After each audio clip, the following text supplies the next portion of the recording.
who we are, Red Card FC at the moment. There's an epidemic at the club. These are things that can be so easily rectified. And it's got to stop.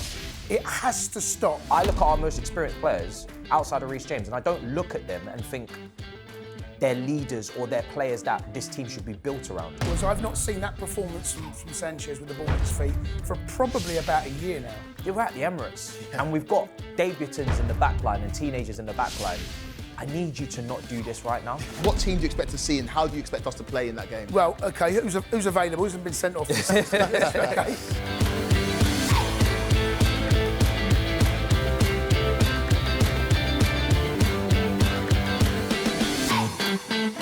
Hello and welcome to Inside Chelsea, the show for Chelsea fans, by Chelsea fans. This show is sponsored by BetMGM. Download the app or visit betmgm.co.uk, 18+, gambleaware.org. Please gamble responsibly. I'm Kweku Afari and I'm joined by former Chelsea defender Jason Cundy and Chelsea fan and broadcaster Matisse.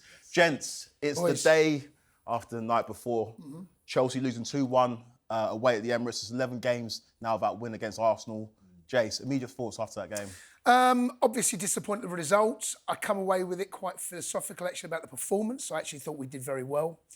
Another red card, we'll go into that in a little bit later. I thought over the 90 minutes, aside from set pieces, I felt we were a match for them. Very similar to the Stamford Bridge game. How we kept 11v11, we'll never know. I fancy us if Casello stays on to maybe go and win the game. And yes, if Pedronetta doesn't get sent off, maybe we get something out of it. But that's, who we are, Red Card FC at the moment. There's an epidemic at the club. We'll talk about that again. But I come away from it more disappointed against Burnley and angry against Leeds than I was yesterday. And we know they're a better side than us, but I felt we actually left a good account of ourselves. Even going down to 10 men, we were really pushing, really going for it. Another day we might come away with it. Unfortunately, I went into the game thinking it'd be tough to get a victory or get a point there, and as it turned out was the case. But actually, overall, I'm not as angry. Disappointed, but not as angry. Do you share those sentiments, Matisse, with Jay? So you're not as angry after that game? I don't know how I feel anymore. It's compounded by the amount of times we've lost to them in recent times. You look back at the Carabao Cup semi-final over 2 legs. You look at the drop points at the bridge. We kind of shot ourselves in the foot with the 10 men. Every time we don't beat them, for me, the feeling just compounds onto the next time we play them. So I am gutted because every time we seem to be walking away from the game talking about the same mistakes, the same points that we're making in terms of the frailties and the misgivings of this team, and there doesn't seem to be any progress being made. We just almost win or almost get a result. It's not really good enough at this point. Other than the first leg semi-final of the Carabao Cup, they really did give us a shoe in that day, and 3-2 didn't really reflect the game. Could have been 4, could have been 5. Other than that, the other 3 games have been tight. They have been tight, but Matisse is right. They've got a number at the moment, and it reminds me of a little bit going back to mid-2000s when we were doing exactly the same thing to them. Role reversal right now. They are the side that more often than not will pull our pants down. But I remember that under Wenger. And now we've got to take it on the chins, and as Matisse says, learn from your mistakes. And at the moment, it doesn't feel like we are. That's how it feels right now. And I was more frustrated, Jace. I know you weren't as frustrated. There's things you can take away from the game, but with Arsenal, like you said, in the mid-2000s, we used to bully them physically and mentally. And even if it was an Arsenal team on a good run, Chelsea would go out there and get the job done. And it feels like in the last 5 years, we just can't seem to buy a result against them. And we might put a good foot forward, but Chelsea just can't seem to get 3 points against Arsenal. And the longer it goes on, the more it gets in players' heads. And I looked at that Chelsea team that played at the Emirates, and Reece James is the only Chelsea player that's got a win over Arsenal. And that was back in 2021 in August. So, I was more frustrated, and I don't know how we can kind of move on from this, because until we can figure out a way to beat these best teams, we're going to be stuck in the same position we're in. Yeah, I mean, the funny thing is we've got so many big games coming up that the players definitely have to snap out of it, because they play Villa on Wednesday, and that's a massive game. You look at the teams that are fighting for Champions League spots in terms of that top 5. We're now 6th. Villa, for me, have always been the most likely to drop out, even though they've been the one on the most points. You look at Manchester United, 1 game a week, no cup runs. You look at Liverpool, the quality that they have and the experience, and, of making the Champions League on a consecutive yearly basis. Aston Villa are the team that have injuries, that maybe can capitulate, that will have other kind of priorities in Europa League with Emery's record there. They look like this. I can fully imagine a scenario and situation where Chelsea and Aston Villa, on the last day of the season, are fighting for that last spot. because that's just tends to be what we do anyway. We go to the last day on the Champions League, so yeah. And in terms of the game, if you look at how the goals came about, not just the Arsenal goals, but our goals as well, set pieces, corners, and it's the same old story for Chelsea. Set pieces and ill discipline over the last few weeks have cost Chelsea. And in that game against Arsenal, Jay, can you just talk about the goals that Chelsea conceded? Yeah, well, tell me something new, by the way, because this is not just a senior problem. Yeah. This has become a Maresca problem. Set pieces. We have been terrible throughout this season. Not just set pieces, throw-ins. The goal against Brentford late on, ball into the box. We are a side at the moment that don't deal with what's in front of us, and even second balls. Because sometimes set pieces, more often than not, it is a second ball. I know that the Timber scored from a header. He hasn't even had to jump, by the way, in the 6-yard box. That's not good enough. But we are a side that don't deal with not just the first one, but the second one, sometimes the third one. I'm not saying these are easy things to fix, but these are things, if you do change these, you can. You think about the goals we can see, last 3 goals. The goal against Burnley, set piece. We could have lost that game, by the way, from another set piece. 2 set piece goals at the weekend. These are things that you can change. And if you cut that in half, you look at the points difference that we're going to deal with. You want to talk about discipline. This has been a problem that goes back to last year. It first come to my attention, you boys might better tell me differently. Nicholas Jackson, away at Newcastle, straight red, goes to the Club World Cup, gets another straight red. Moises Caicedo misses out in the Club World Cup. Then it bleeds into this season, and it hasn't got better. When I first sat on this show this season, I said, when Liam Rosenior come in, there's one thing he can sort out that will make his life, the player's life, and everyone connect with Chelsea's life better. Stop giving silly yellow cards, and then two lemons make a strawberry. Stop giving that first yellow. Stop that, and then the second one won't come. You've just seen Pedro Neto get sent off. 2 minutes later, Enzo Fernandez is throwing the ball down, gets booked for. These are things that can be so easily rectified. Yeah, and it's got to stop. It has to stop because it's become a massive, massive problem. It's almost every week we've got a player missing. And look, it's bad enough we got Cucurella injured, Esteval injured. Didn't go with them for Fofana. We've now got no Pedro Neto against Villa. Yeah. Come on, this has got to stop. And I'm sure there's no coincidence that the youngest team in the Premier League, the youngest squad in Premier League history last season, is a team that's kind of getting these silly yellow and red cards and suffering as a result of that, Matisse. It's the blind leading the blind. There doesn't seem to be any consequences for actions. There's no accountability. The players continuously keep getting these red cards, and I don't know who in that change room is putting foots on necks and saying, "Hey guys, this is ridiculous." It's now a public thing. Yeah, we are Red Card FC. Yeah, but it's not just us talking about it. It's the whole world, football world talking about it. We've just equalled the Premier League record for red cards. But who's going to stop them from doing this? Is there anyone in that dressing room that you look at, or the manager? Take some responsibility yourself, first and foremost. Absolutely. Some accountability would be great. That's where you start. Start looking at yourself before you start pointing fingers at everyone else. And then you've got to lead by example. Yeah. You've got to lead by example. You're looking for the likes of Reece, Enzo. Come on, boys. There's no consequences. He's their vice captain.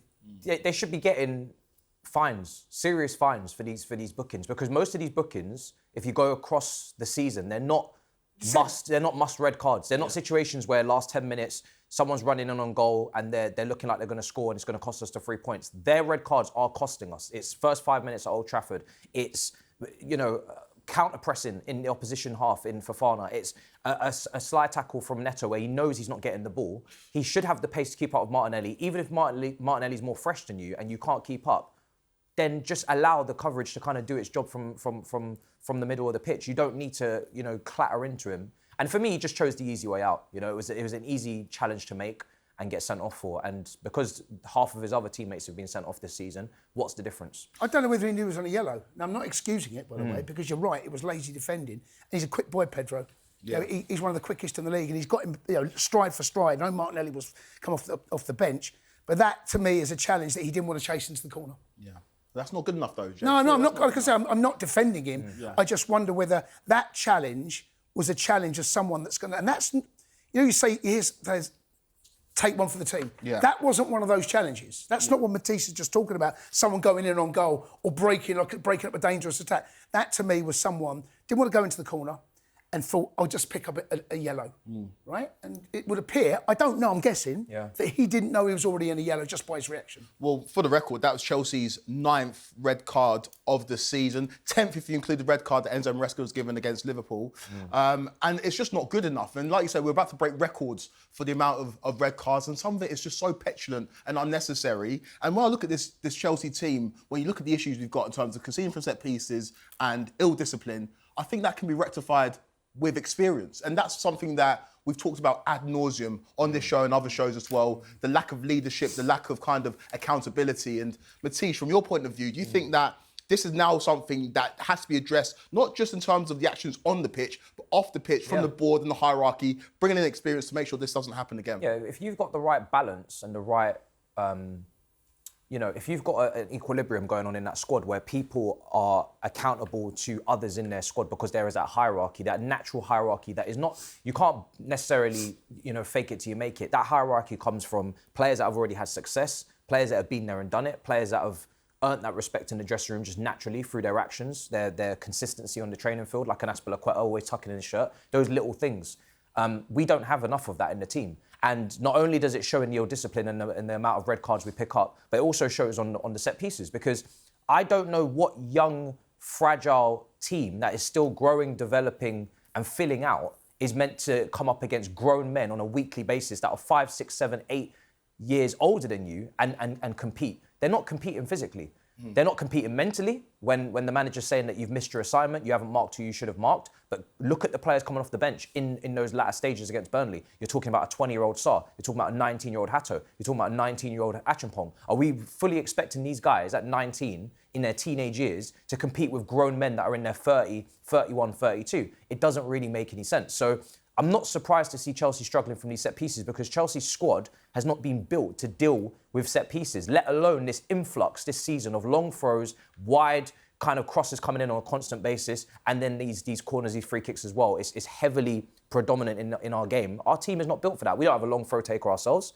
And if you look at our centre-back pairings, they do look very fragile. I've always said they're B-side centre-backs, and they're nice people to come up against. They're nice guys. Good dudes. Yeah, they're good dudes, you know what I mean? They're not Rudigers. They don't have the housery. They don't have that bit between them to say, right, I don't really want to go up against him, today. He's a nasty guy.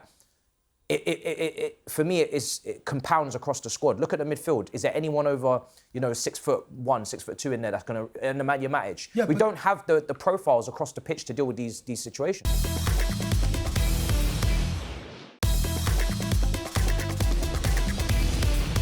In terms of the current players, Jess, I'll ask you this. Do you think the current squad of players, they don't fear the managers enough, whether it was Maresca before Rosinha? Because this issue has bled through not just under Maresca, but now it's a Rosinha issue. Are the players scared enough of their manager? And were you scared of your managers when you played? I don't think you need to be scared. I think you need to respect what you've been told. Yeah. I'm getting tired. I've said what Matisse has said. I've been saying this for 2 years now. I'm getting tired of saying the same thing. We're a young team, we're a young squad.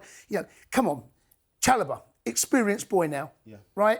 Cucurella, experienced boy, won the Euros. Enzo Fernandez, he's won a World Cup. Moises Caicedo, Reece James.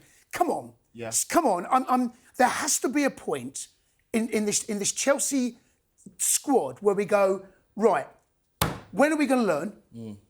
And I don't think we're too far away from it, Yeah. I genuinely feel that we are reaching a fork in the road about, are we going to learn? Are we going to learn from our mistakes? Because similar mistakes have been made every single week. And you're never going to grow unless you learn from your mistakes. The first goal, I look at Reece, right? He's our leader, right? He's our talisman, he's our best player. I'm looking at that when Gabriel gets away from him. Reece has got to be, you see what they're doing, it's what Declan Rice is doing to Hato. We've got to learn, we've got to be a bit more streetwise. We're just a little bit soft. And I'm getting tired of using this youngest squad in the, we are. And these red cards, there's a reason behind that. But I don't want to be sitting here, Kweku, this time next year, having the same conversation about this. That cannot continue. And I'm angry about that, because these are things that can be changed, and it comes from within. But how do you change it, Matisse? It tends to be the oldest players that are making the mistakes. You take a look at the red cards. A lot of those players on that red card sheet are experienced, whether it's Cucurella, whether it's Fofana, whether it's Chalobah. A lot of them have played quite a lot of football. Caicedo's played a lot of football. I don't want to go down to an experience route because I think, like you said, Jace, there are 26-year-olds, there are some 27-year-olds, 28-years-olds in tossing.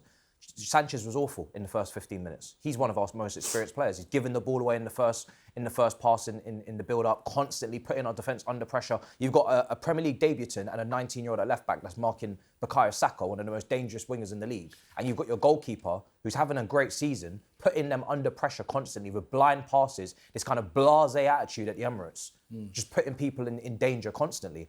But I look at our most experienced players outside of Reece James, and I don't look at them and think they're leaders or they're players that this team should be built around. I don't think this team should be built around Tosin. I don't think this team should be built around Chalobah. I don't. I look at them and I think I see a lot of fragile-like nature in their decorum, the way that they carry themselves on the pitch and defensively. When you're defending your box, you don't have a Van Dijk in there. You don't even have a Lewis Dunk or a Harry Maguire or a Gabriel. There's no one with any presence. When I look at my centre-back, do you have presence? They don't have any presence. Yeah.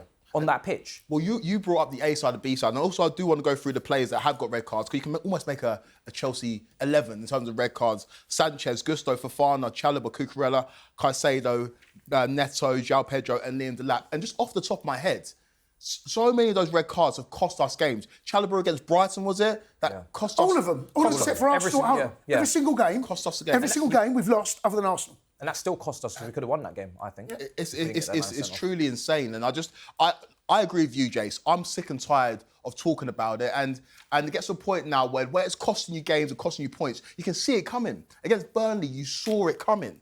And Fofana got sent off for a stupid second challenge. And against Arsenal, again, I probably agree with you that Neto probably wasn't too sure if he was on a yellow or not, but still no excuse. And this is a team... It's a cheap yellow, even if he thinks he's not on a yellow. That's true. It's still, it's not one for the team. That's one where you've got to work hard, chase Martinelli. Yeah.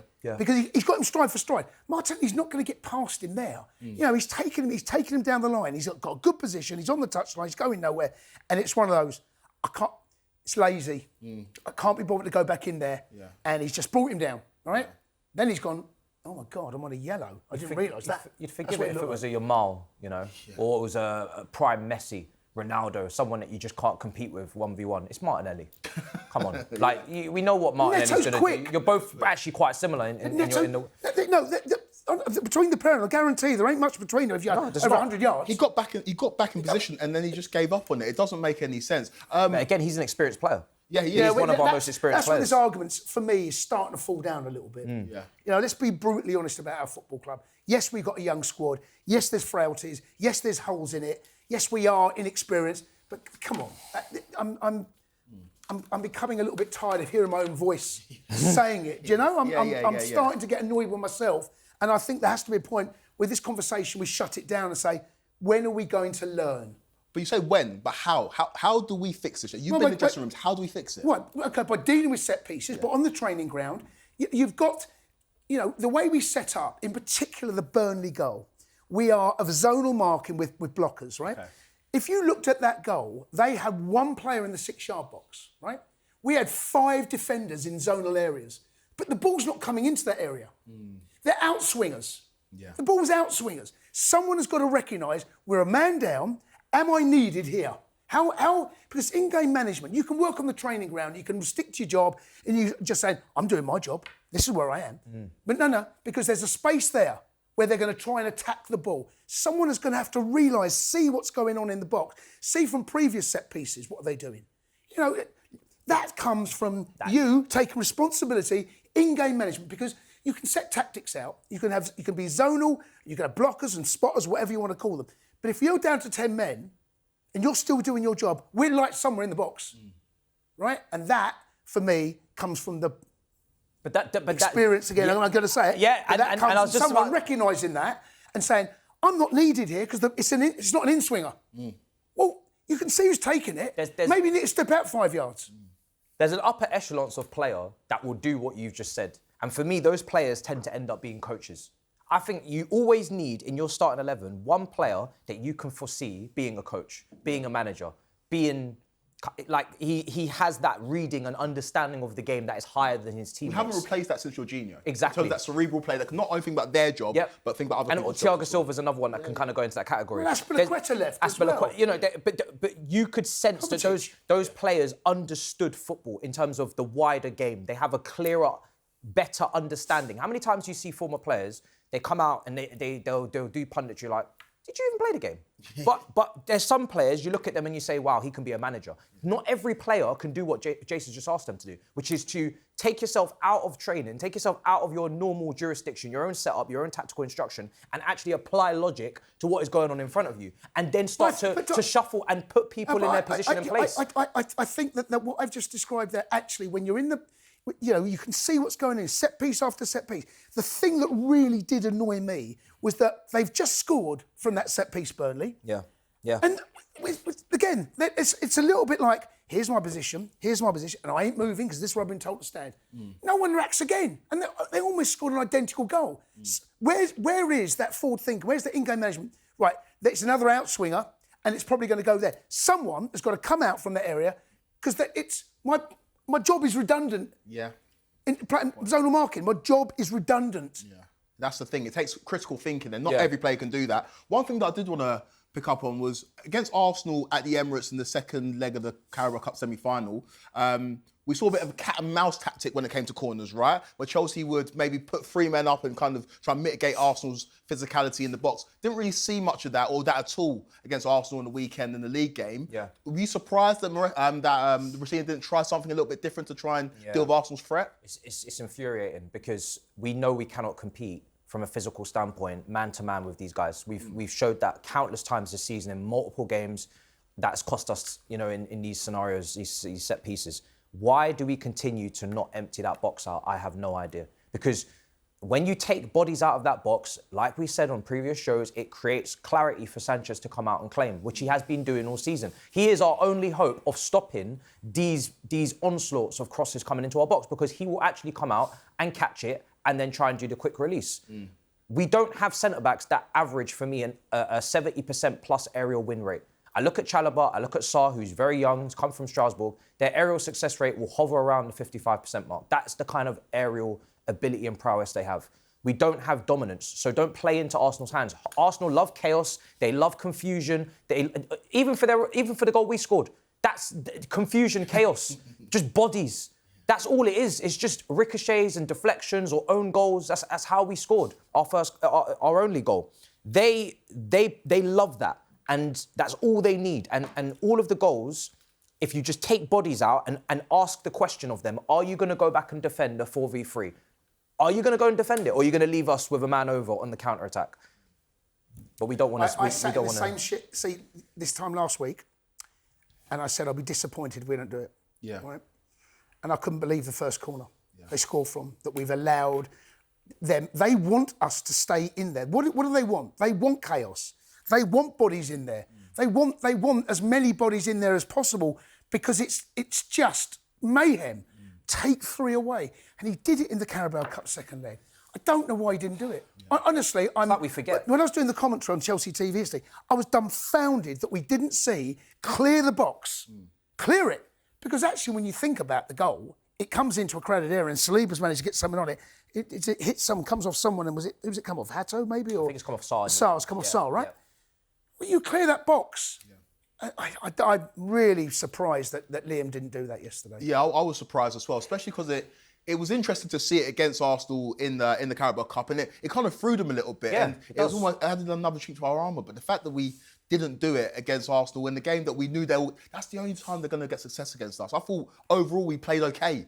We were decent. In open play, they didn't create much problems. They didn't at all, but it was just in the box, and our issue has been defending our box and also being clinical in the other box as well. And for Chelsea fans that went to the Emirates, there was an opportunity there. Arsenal aren't at their best. Arsenal are a little bit leggy, and I feel like if we just done our job diligently, then there's no reason why I couldn't have left the Emirates or something. And again, Chelsea fans will be very disappointed. And now it's a poor run of games, right? Now it's the start that Racine had at Chelsea, which was very positive, going away to Napoli and beating them at their place. Now it's starting to look a little bit shaky. And he mentioned burning points in his previous press conferences. Draw against Leeds, draw against Burnley.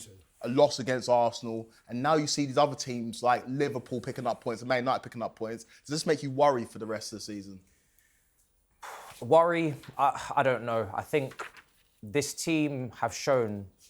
I think the manager is more my concern because I've not seen him in this type of situation scenario. I think under Maresca, I know what he's capable against big teams, against big managers, high-profile situations, high-profile fixtures. So I kind of know what I'm getting myself into. I don't know what Liam Rossini is like with these types of games. We're finding out for the first time.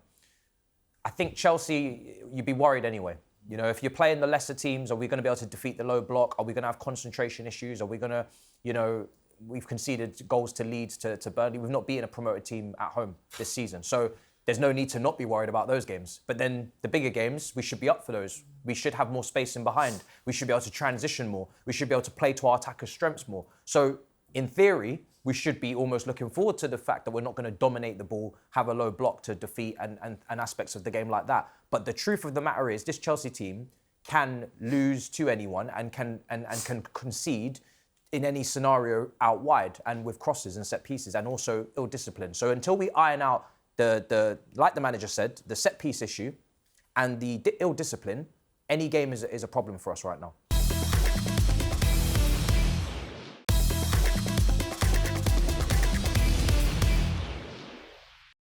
I know it's been negative in terms of the performance at the Emirates against Arsenal, but there were a few positives to take from that. I actually thought we played well. Yeah? I come away from it. I thought we actually did very well. Take the two set pieces away, I thought we dealt with them very well. And actually, that second half, when we went down to 10 men, we looked really likely to go and get the equaliser. I've come away from that more encouraged about what I saw.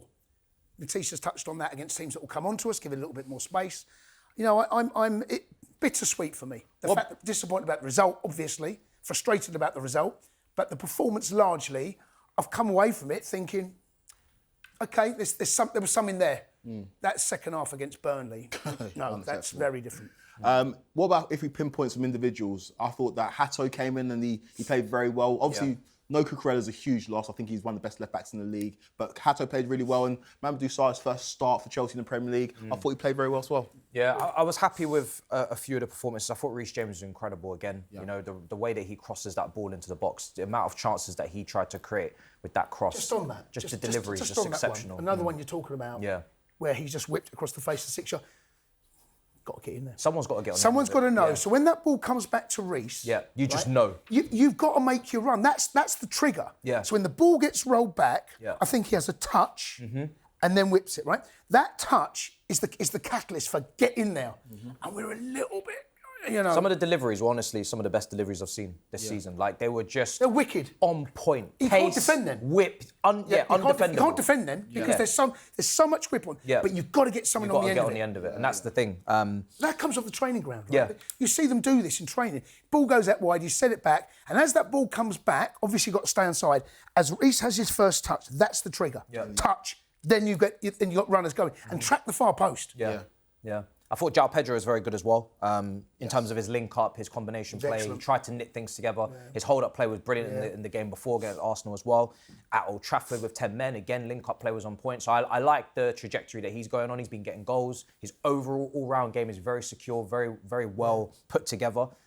He's definitely a player that I think if you put the right attackers around him, he can flourish and also help others flourish. Is he a number 9 though? Is he a number 9? I think he's a modern number 9. Okay. I think the number 9 that we associate with in our earlier years of following football are a lot more, I don't want to say goal hungry, but they have that relentless kind of attitude towards being on the end of everything.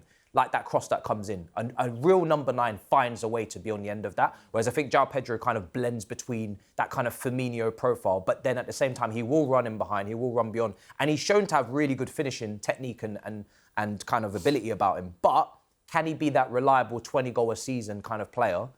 Remains to be seen. I think this season he's going to end on a very nice tally, but then we need him to take it up a notch so we don't have to start looking around for improvements in that area. But as a footballer, he's a joy to watch, and he's not going to frustrate you in terms of the basics of the game, doing the absolute basics. And he's going up against Gabriel and Saliba. It's an incredibly difficult, defensive partnership to go up against, and I thought he did as well as he could. I was just disappointed, I think, with Cole Palmer in particular. I think Cole Palmer, for me, some of the passing and some of the weight of passing, for somewhat of his quality, I expected much, much better. Just decision-making as well. Pedro, right? You talk about modern-day centre-forward, number 9. I've seen enough in the last 6, 7, 8 weeks that I think that there is a player in there you can develop, because his whole... when he first came, I did not see that physicality hold-up play. I didn't see that in his game. That has really come on. That's something under Liam he has really developed. I think the manager needs to take a huge amount of credit from that. Then it goes down to instinctive. There are certain things you can't teach a striker, and there are instincts that you just know to get in on the end of things. That, I'm not saying you can teach instinct, but I think what you can do, as I said, triggers, the touch from Reece, that's my trigger to get into the box. Yeah. And I think that we are looking at a player in the next 12 months, I think can develop into an all-round number 9. Genuinely feel that. I completely agree. And again, it's almost blasphemous to put him in the same sentence, but I remember Drogba's first 2 seasons at Chelsea. And he didn't look as complete, especially in his first season, as complete as João Pedro looks right now. Obviously, Drogba's one of the greatest strikers Premier's ever seen, but he learned, he developed, and that was at a later age than João Pedro. So yeah, I was very impressed with him. I do want to go back to the Palmer point. Yeah. He looks like he's nursed an injury. He went down. Yeah. We were very worried. He obviously played on. What did you make of his performance? He's not the Cole Palmer we saw 18 months ago. Hasn't really recovered. There was an article in the press this week, or last week, talking about burnout. He's had a long... don't forget, since he came to Chelsea, really at Manchester City, he was a bit part player. Since he's come to Chelsea, he's the main guy, and he's required in every single game. Had a brilliant Club World Cup. Obviously, we won it. Played pretty much every single minute. One player of the tournament. Comes back. We're all concerned a little bit about how that was going to affect the squad, the team, everyone that was involved in that. It looks as though he may be one of those that it's caught up with him. The injury that he had was out 8 weeks. Hasn't come back the same player. Nowhere near the same player. I know he scored the hat-trick against Wolves. Slightly miscued because there's 2 penalties in there. He missed that chance to win a game against Leeds. He is not back to the levels that we have become accustomed to or expect. And I think if you spoke to him privately, he would probably admit that himself. Just a couple of passes, the weight of pass, selection of pass. More often than not, he used to get these... He would see passes no one else in the ground would see. Yeah. And the weight of pass and a little bit like that pass we saw against Napoli where he plays it into João Pedro, right? That pass. Don't see many of those anymore. And I feel for him because I think he's probably still carrying something as well. That'd be my take. Yeah. There was 5-yarders, like simple ones, that he was just not waiting and not playing on point. I'm just thinking, what is going on here? Easy passes. And this is not a player that we can afford to not have at his best, because with this running of fixtures, we need big names and big players to turn up. We're playing against PSG, we're playing against Liverpool, we've got Man City, we've got massive games. If Cole Palmer doesn't find his feet in the latter part of this season, who are we going to turn to outside of João Pedro in that attack? That's the biggest problem. Westerveld's the only one really you look at, isn't there? That's going to give us that. There's a lot of pressure on your shoulders. Yeah, he seems to enjoy it though. Yeah, he does. He does. Yeah, he does. Thankfully, yeah. Before we look ahead to the Villa game, just a quick one on Robert Sanchez. He's been one of Chelsea's better players this season, so I don't really want to pile on him, but he didn't necessarily cover himself in glory at the Emirates, and it was a specific instruction he was given from the manager, no? Oh, well, there's no question that this was... I've not seen that performance from Sanchez with the ball at his feet for probably about a year now. The first game I seem to remember was Newcastle away, where we went longer, and those short passes... we were getting caught. And there's a game against Brighton. Do you remember that, Stamford Bridge last season? Yes. Those, and it was that again. I feel for Robert because clearly he's been asked by Liam that he wants to draw Arsenal onto us. And the problem he's got is his brain doesn't think like a natural footballer. There's an urgency. There's a calculator in your head. If someone's closing you down, you will know the point you've got to release it before they can come and get it. He doesn't have that instinct when the ball's at his feet. He doesn't operate like an outfield player. And he's asked to make the riskiest passes, and you're asking the worst player technically in the squad to make the riskiest passes. So you always say that, and I think that's a great point. No, but it's so true, Kweku, because you're asking to play these 5-yard passes, and the bounce ball, the one that goes into Lavia, into Santos, and it goes out to the fullback, right? Yeah. He knows that ball's got to be played there a certain way. It's not always easy to get right. Even we saw Raya nearly get himself into trouble yesterday as well from the Zubimendi pass back there. And I felt for him, but the reason we were doing that, in my opinion, is we're trying to draw Arsenal on so Sanchez can play those flat balls into Palmer, into João Pedro. João Pedro would go out wide, hit the ball out wide. But after you've done 3 passes, for me, the ball's got to go long. If you haven't dragged them in after 3 passes, you've got to go long. I don't see the point in going again. Again. Because you're asking for trouble. Yeah, but you've... Yeah. The 3 passes should have dragged them on. If it hasn't, then it ain't working. Yeah, I agree. It's a tough one for Robert Sanchez because you get games like this and then it's a game that everyone's watching and he gets piled on. But if you've been watching Chelsea regularly this season, you'll know that he's been one of the better keepers in the Premier League, Matisse. And I know that Jason's talking about the ball at his feet, but for their second goal, he didn't cover himself in glory. He was moaning for the foul. It wasn't a foul. No. And in those situations against such a physically strong team, the keepers come collect. Yeah, I think because he's been so good this season, I almost want to give him a bit of a pass. There's so many games this defence have cost him from, getting the clean sheets that he should have got. He should be going for the Golden Glove. I'm sure he's still in contention somehow, some way. But I kind of just almost want to say it's a bad day at the office. He's asked to do... Because at the time, after the game, I was fuming with him. Because I do feel like it was almost...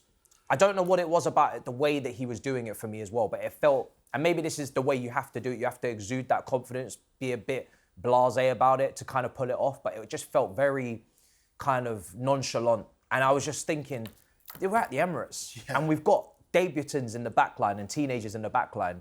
I need you to not do this right now. If there's any game and any defensive lineup that I need you to be on point for and not play these risky passes, it's this one. But then I had to say it probably is 50% on the manager because the manager certainly instructs him to do that. I haven't seen him do this before, not to this level. Yeah, and this is where, again, can you make your own decision, critical thinking, I'm going to go long. What are the consequences for going long? Okay, we might not win the duel against Gabriel and Saliba, but we also won't give the ball away in our first third and allow Arsenal to have a massive opportunity because that's where most of their chances were coming from. That's where their momentum, all of their confidence was coming from our mistakes. Apart from that, we dealt with the channel runs from Gyökeres versus Chalobah very well. Trossard had a couple little, inside reverse passes to Nketiah, but there wasn't an onslaught of issues outside of our own errors in the first bit of build-up play. And also, early on in the game where Sanchez has a bad touch, he's outside the box. And I can't remember, it might have been Gyökeres that closed him down, right? And we get away with it. What that done, it gives the crowd a whoa every time the ball goes back. And we all felt it, watching it, the crowd felt it, Ian felt it, and it gives them a little bit of a lift. It puts a bit of doubt in his mind, I felt. That was the first real time he had the ball at his feet. He's out his box. It weren't his best night in the Chelsea shirt.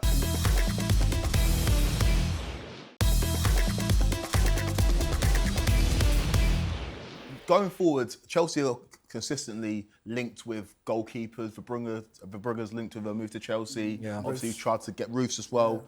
We were linked with Magnon, who's probably not going to come now, in the summer.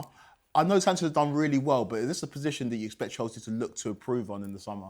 If I felt like Chelsea were genuinely going to do business to put themselves in a real title race next season, and this was like cherry on top of the cake type talk, then I would certainly consider the situation. But it's not.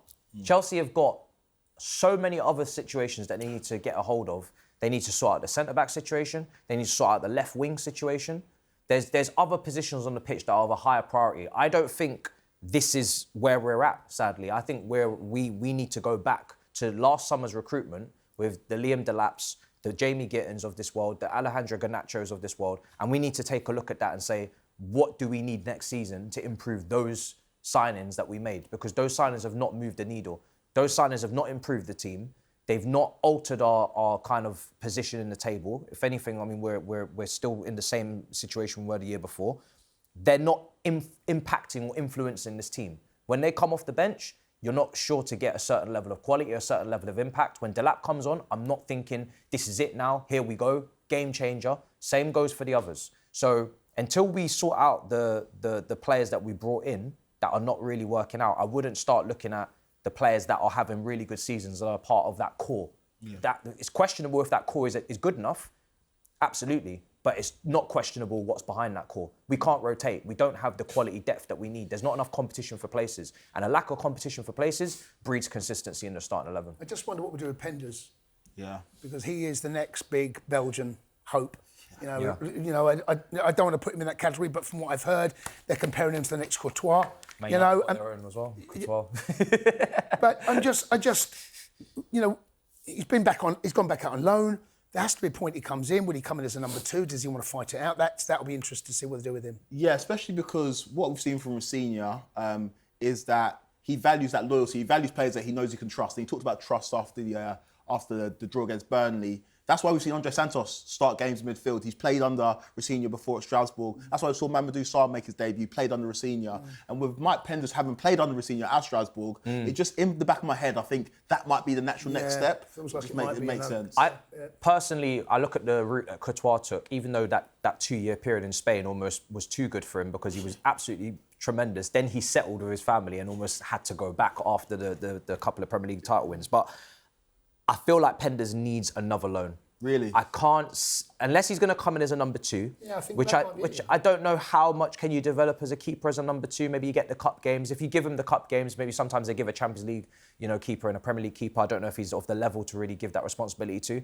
But the goalkeeper position is, for me, the two positions I don't play with in football is the goalkeeper and the striker, because there's nowhere to hide. You make a mistake, it costs a goal. You make a mistake, we missed big chances, and you probably cost us the 3 points. That's not the position to be blooding in youth. If you're going to get players coming through the system, I think Penders, if you get him on loan to not probably an Atletico Madrid level team, he's probably not going to get that. But that's the kind of loan that guarantees the guy's ready. When he comes to Chelsea, he comes in, steps in, and he can come and help us win titles, because that's where Chelsea should be trying to get to. The goalkeeper that comes in for Chelsea should be helping us win titles. But the problem you've got with that is then you're going to stop, there's going to be a ceiling for Penders. Yeah. So you've got a real issue. It's one thing let's say you bring in a 27-year-old, I don't know how old Roofs is, right? At Sunderland, right? Yeah. Then Penders' route pathway to the first team is blocked. Yeah, true. So I'm more of the opinion that bring Penders in, have a Petrovic-Sanchez scenario, like we did a couple of seasons ago under Pochettino, where eventually Petrovic gets his chance and kept the gloves. I think there has to be a point, because if you're planning to bring him in at some point, either you give him the gloves or you're saying you're number 2. Yeah. Right? And we all remember when Kudicini came in with Cech. It's like Cech had to come in and be that number 1. Yeah. And everyone's going, what's happened to Kudicini? Poor thing, he ain't done nothing wrong. Yeah. And then you go, right, okay, years later you go, that was the reason. There's got to be a point that you can't replace Sanchez with another number 1. Yeah. Yeah. That's where I see the situation. I understand, I agree with you there. I just think the goalkeeper position, you tend to get better with age. And obviously there's some rarities where you have a young Donnarumma or Courtois that's just a generational potential talent. But I just feel like you shouldn't be rotating your goalkeepers. You shouldn't be rotating your goalkeepers. I'm not saying rotate. I'm not saying rotate. Our backline is so unstable. The last thing they need is who's the number 1. Now, obviously, Penders comes in as a number 2, but then how much is that going to develop him quickly enough? I'd rather him play week in, week out for a really good team. Then we can't replace Sanchez. No, I wouldn't. Yeah, then we have to accept, and just accept that he's number 1. That he's number 1, because I think he's had a good enough season to kind of accept that. He's had a good season, and I think there's other players that have certainly not pulled their weight this season. I mean, listen, Sanchez, regardless of this game, is in Player of the Year contention. No, that's the situation. Outside we have. Of Chelsea, people don't realise that. That's what he has a good season for us. So I think that's fine to accept that and let Penders get that regular game time, so he can develop as fast as possible. Because I think when you come in as a number 2, it's really difficult for me to see how you're going to develop at a quick rate, because you're not getting enough games. Goalkeepers don't really get injured. They don't really get rotated. You're not going to, and then when you do play, you're probably going to play against lower league opposition in the FA Cup. It's going to be early rounds of maybe Champions League or maybe Conference. I don't think you can even afford to not play a stronger team in the Champions League this league phase. If we had beaten Qarabag and beaten Atalanta, we wouldn't be in this side of the draw. That's the reward Arsenal got for winning all their games. They're on the side of the draw that everybody wants to be on. So you can't even say you're going to rotate against a Qarabag or a Bodo, Glimt anymore. You're going to get beat. Every game's important. Games come thick and fast. Should we look forward to the Villa game on Wednesday? Yeah. A huge game. Must win. It's a must-win game. Where Villa at right now? Yeah. Villa they're reeling. They're collapsing right now. And Chelsea go there. I know we're not in the best form, but Villa are in even worse form. what team do you expect to see, and how do you expect us to play in that game? Well, okay, who's available? Who's been sent off? Okay, so obviously Pedro Neto is going to be missing. Fofana's back. He should be back. Right, so he's back, so I expect him to come alongside Trev. No sign of Cucurella. I think Hato's done enough to get the shirt. It'd be whether you want to play Reece in the middle of the park. I very much doubt it. So it's probably Reece.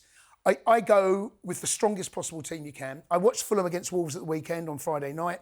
Very flat, really flat. They're missing John McGinn, they're missing Tielemans.